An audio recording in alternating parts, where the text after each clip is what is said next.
आज के हमारे इस लेख में हम आप लोगों के लिए के कुछ अनमोल विचार और उपदेशों का संग्रह लेकर आए हैं। जैसा कि हम सब जानते हैं, भगवान श्री कृष्ण को प्रेम के देवता के रूप में जाना जाता है और जो भी भक्त पूरी श्रद्धा के साथ भगवान श्री कृष्ण की सेवा करता है, भगवान श्री कृष्ण के आशीर्वाद से उसे संसार के हर सुख प्राप्त होते हैं। श्री कृष्ण कभी भी अपने सच्चे भक्तों का साथ नहीं छोड़ते और उनका आशीर्वाद हमेशा उनके साथ बना रहता है। पूरे संसार के कल्याण के लिए भगवान श्री कृष्ण ने कुछ अनमोल वचनों का संग्रह इस समाज को दिया है, जिसे हम लोग भगवत गीता के नाम से भी जानते हैं। आज के हमारे इस लेख में हमने भगवत गीता से कुछ महत्वपूर्ण और सुंदर उपदेशों का चयन किया है, जो आप लोगों को काफी पसंद आएगा। और अगर आप इन उपदेशों का पालन अपने जीवन में करते हैं तो यकीन मानिए आपके जीवन में सफलता और खुशहाली का आगमन हमेशा बना रहेगा। आज के हमारे इस लिए को शुरू करने से पहले मेरा आप सबसे निवेदन है कि अगर आप लोगों ने हमारा पिछले लेख भगवत गीता के अनमोल उपदेशों को ना पढ़ा हो तो उसे भी जरूर पढ़ें। और मुझे पूरा विश्वास है हमारा पिछले लेख आप लोगों काफी पसंद आएगा। सबसे बड़ा तेरा दरबार है, तू ही सबका पालनहार है। तू सजा दे या माफी दे प्रभु, तू ही हमारे जीवन की सरकार है। जैसे तेल समाप्त हो जाने पर दीपक बुझ जाता है, उसी प्रकार कर्म के सीन हो जाने पर भाग्य भी नष्ट हो जाता है। समय कभी एक जैसा नहीं होता, उन्हें भी रोना पड़ता है। जो बेवजह दूसरों को रुलाते हैं, मन से ज्यादा उपजाऊ जगह कोई नहीं है, क्योंकि वहां जो भी कुछ बोला जाएगा बढ़ता जरूर है, चाहे फिर वह विचार हो, नफरत हो या फिर प्यार हो। जिन्होंने आपको कष्ट दिया है, कष्ट तो उन्हें भी मिलेगा। और यदि आप भाग्यशाली हुए तो ईश्वर आपको यह देखने का अवसर भी देगा। चमत्कार उन्हीं के साथ होते हैं जिनके मन में विश्वास होता है। मुश्किलें केवल बेहतरीन लोगों के हिस्से में आती है, क्योंकि वही लोग उसे बेहतरीन तरीके से अंजाम देने की ताकत रखते हैं। जिस परिस्थिति को बदल पाना संभव ना हो, उसको लेकर अपनी मनोज स्थिति को बदल लीजिए। कुछ हद तक समाधान अवश्य मिलेगा। अगर तुम्हारे ख्वाब बड़े हैं तो तुम्हारा संघर्ष कैसे छोटा हो सकता है। जहां अपनों के सामने सच्चाई साबित करनी पड़े, वहां बुरे बन जाना ही ठीक है। अपमान का बदला झगड़े या लड़ाई से नहीं लिया जाता, बल्कि शांति से कामयाब होकर लिया जाता है। आशा और विश्वास कभी गलत नहीं होते। यह हम पर निर्भर करता है कि हमने आशा किससे की और विश्वास किस पर किया। कभी कभी आप बिना कुछ गलत किए भी बुरे बन जाते हैं, क्योंकि जैसा लोग चाहते हैं आप वैसा बन नहीं पाते। श्री कृष्ण कहते हैं कि जो लोग किसी सच्चे व्यक्ति का दिल तोड़कर किसी तीसरे के पास खुशी ढूंढने के लिए जाते हैं, वह अक्सर धोखा खाते हैं। आपके हर कर्म का फल आपको किसी ना किसी रूप में अवश्य प्राप्त होता है। सोच अच्छी रखो, लोग अपने आप अच्छे लगेंगे। नियत अच्छी रखो तो काम अपने आप ठीक होने लगेंगे। जब कोई हाथ और साथ दोनों ही छोड़ देता है, तब कुदरत कोई ना कोई उंगली पकड़ने वाला भेज देता है। उसी का नाम कान्हा है। प्रेम एक ऐसा अनुभव है जो मनुष्य को कभी परास्त नहीं होने देता, और घृणा एक ऐसा अनुभव है जो मनुष्य को कभी जीतने नहीं देता।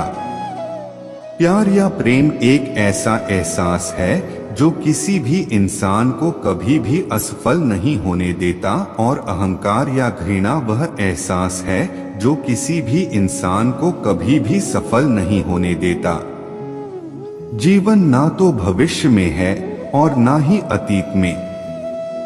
जीवन तो बस इस पल में है, केवल इस पल में। जो मनुष्य अपने जीवन को अपने अतीत या अपने भूतकाल के भरोसे जीते हैं, उन्हें श्री कृष्ण मार्गदर्शन देते हुए कहते हैं कि मनुष्य का जीवन ना तो उनके भूतकाल में है और ना ही भविष्य काल में है। मनुष्य के जीवन का असली सुख उसके वर्तमान काल में ही है। इसलिए हर मनुष्य को अपने वर्तमान के जीवन का पूरा आनंद लेना चाहिए और निस्वार्थ भाव से सत्य कर्म करते रहना चाहिए। राधा ने श्री कृष्ण से पूछा, प्यार का असली मतलब क्या होता है? श्री कृष्ण ने हंसकर कहा, जहां मतलब होता है वहां प्यार ही कहाँ होता है। श्री कृष्ण कहते हैं कि जिस प्रेम के रिश्ते में स्वार्थ, अहंकार या मतलब होता है, वह रिश्ता प्रेम का रिश्ता कभी नहीं कहला सकता, क्योंकि प्रेम के रिश्ता निस्वार्थ होता है, यानी प्रेम के रिश्ते में कोई स्वार्थ नहीं होता। राधा कृष्ण का मिलना तो बस एक बहाना था। दुनिया को प्यार का सही मतलब समझाना था। श्री कृष्ण और राधा दोनों ने ही इस पृथ्वी पर कुछ विशेष कार्य को पूर्ण करने के लिए अवतार लिया था। उन दोनों का मिलना और मिलकर बिछड़ना एक प्रक्रिया मात्र थी जो पहले से निश्चित थी, और इसी प्रक्रिया के माध्यम से उन्होंने प्रेम के वास्तविक रूप को इस संसार को समझाया। जीवन में आधे दुख इस कारण जन्म लेते हैं क्योंकि हमारी आशाएं बड़ी होती है।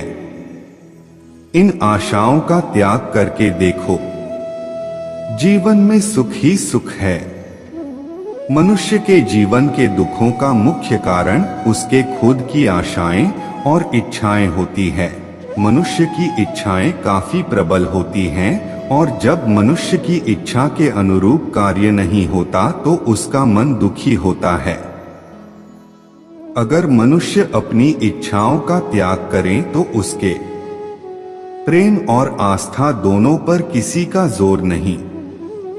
ये मन जहां लग जाए वही ईश्वर नजर आता है। हमारी मन की आस्था और हमारा प्रेम एक ऐसी शक्ति है जिस पर हमारा खुद का नियंत्रण होता है, और हमारी आस्था और प्रेम जिस चीज में भी लग जाए उसी चीज में हमें श्री कृष्ण के दर्शन हो जाते हैं, क्योंकि श्री कृष्ण का वास संसार के कण कण में है।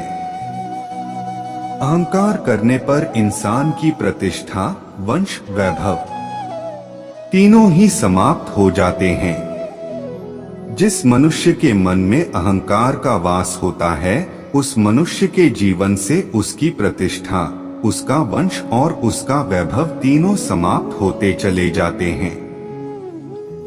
अहंकार मत कर किसी को कुछ भी देकर, क्या पता तू दे रहा है या पिछले जन्म का कर्जा चुका रहा है। जीवन में कभी भी दान देते समय मनुष्य को अहंकार नहीं करना चाहिए, क्योंकि हो सकता है जिसे वो दान दे रहा है उसे दान देकर वो अपने पिछले जन्म का कर्ज चुका रहा है। बुरे कर्म करने नहीं पड़ते हो जाते हैं, और अच्छे कर्म होते नहीं करने पड़ते हैं। मनुष्य को बुरे कर्म करने की आवश्यकता नहीं होती, बुरे कर्म खुद ही हो जाते हैं, पर अच्छे कर्म खुद से नहीं होते। मनुष्य को अच्छे कर्म स्वयं अपनी इच्छा से करने पड़ते हैं, तभी उसका जीवन सफल हो पाता है। जब आप प्रभु के साथ जुड़ जाओगे तो आपकी परीक्षा आरंभ हो जाएगी। कुछ लोग इसे दुख समझते हैं, तो कुछ लोग प्रभु की कृपा। सदियों से ईश्वर अपने भक्तों के परीक्षा लेता आया है और इस परीक्षा के दौरान ईश्वर अपने भक्तों को अनेक प्रकार के कष्टों से सामना करवाता है।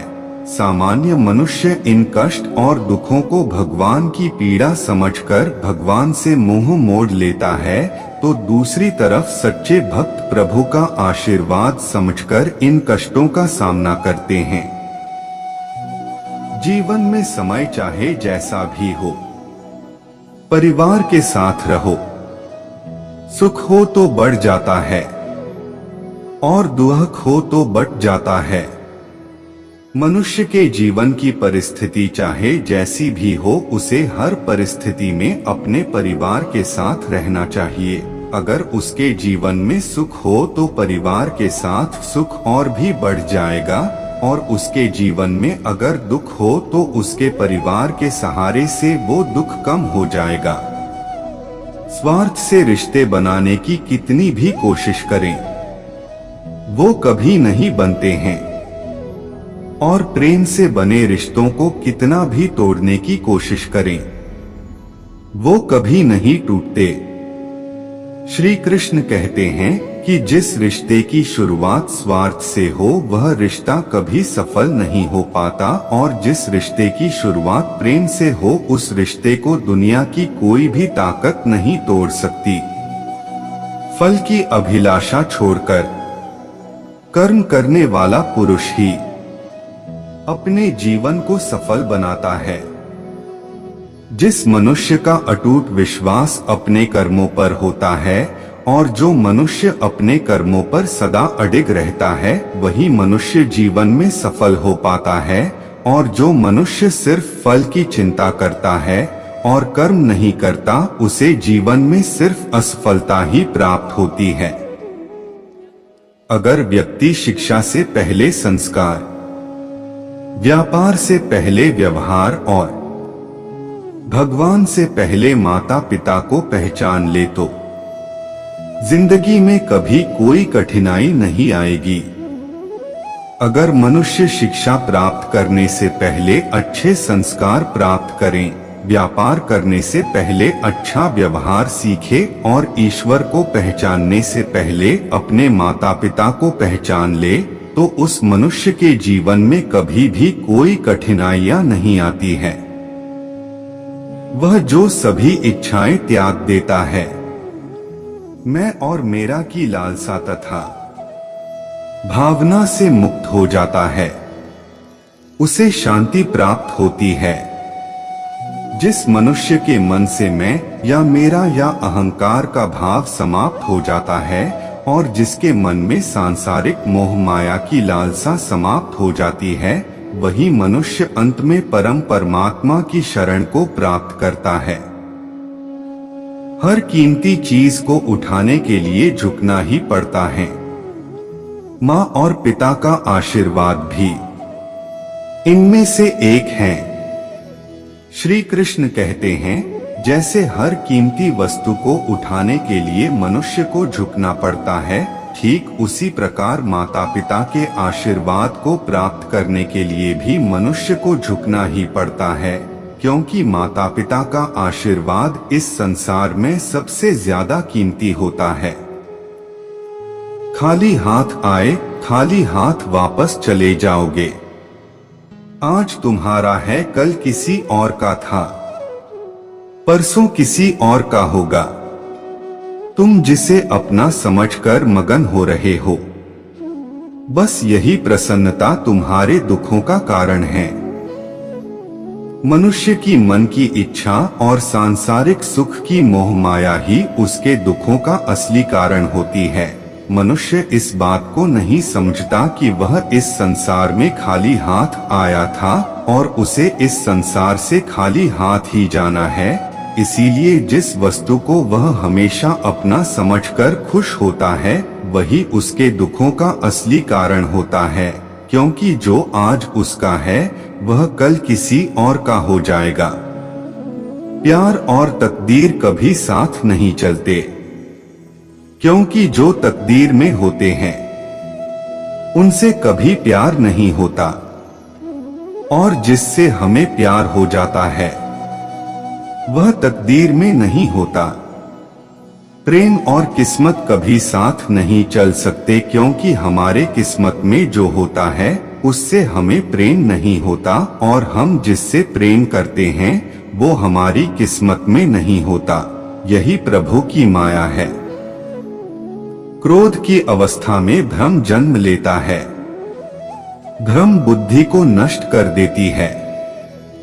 बुद्धि के नष्ट होते ही व्यक्ति का पतन हो जाता है।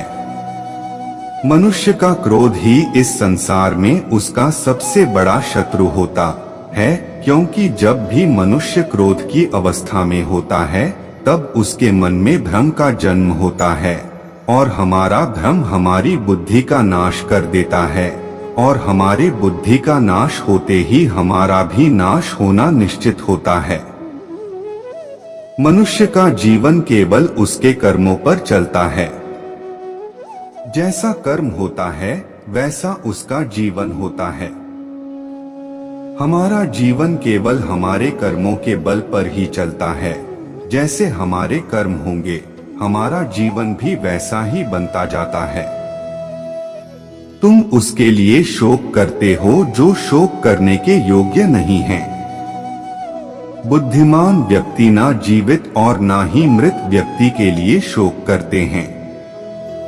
श्री कृष्ण कहते हैं कि जो मनुष्य शोक के योग्य नहीं होता उसके बारे में शोक करके हमें कुछ प्राप्त नहीं होगा। श्रेष्ठ और बुद्धिमान मनुष्य वही होता है जो जीवित और मृत व्यक्तियों के लिए शोक नहीं करता।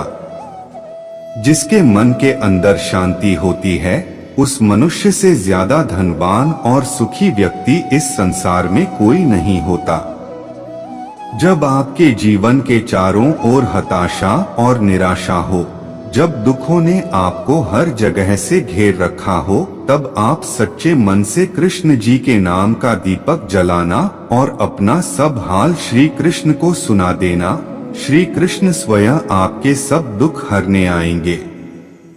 महान व्यक्ति वो नहीं होता जो धनवान हो, बल्कि महान व्यक्ति वह होता है जो जीवन में कभी किसी का अपमान नहीं करता और ना ही खुद का अपमान कभी सहता है। यदि आप किसी के साथ मित्रता नहीं कर सकते हैं तो उसके साथ शत्रुता भी नहीं करना चाहिए।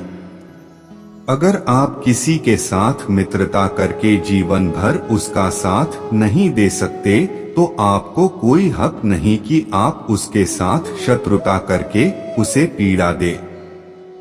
जो लोग सच्चे मन से श्री कृष्ण की पूजा करते हैं और उन पर अटूट विश्वास करते हैं उन्हें कभी भी निराश नहीं होना चाहिए, क्योंकि अपने सच्चे भक्तों के साथ मुरली वाला हमेशा साथ रहता है। जो मन को नियंत्रित नहीं करते उनके लिए वह शत्रु के समान कार्य करता है।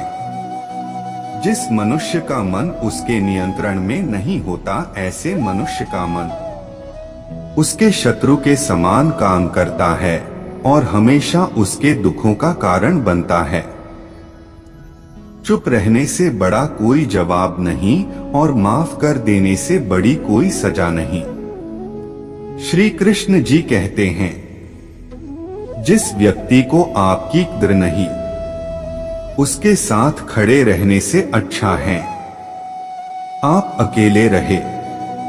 श्री कृष्ण कहते हैं, जो मनुष्य आपकी कदर नहीं करता और ना ही आपका सम्मान करता है ऐसे मनुष्य के साथ रहने से अच्छा है कि आप संसार में अकेले रहें। बिना श्री कृष्ण के इस संसार में सब कुछ व्यर्थ है। हम शब्द हैं श्री कृष्ण के और वे स्वयं हमारे शब्दों के अर्थ हैं। जिस व्यक्ति के पास संतुष्टि नहीं है उसे कितना भी मिल जाए वह असंतुष्ट ही रहेगा।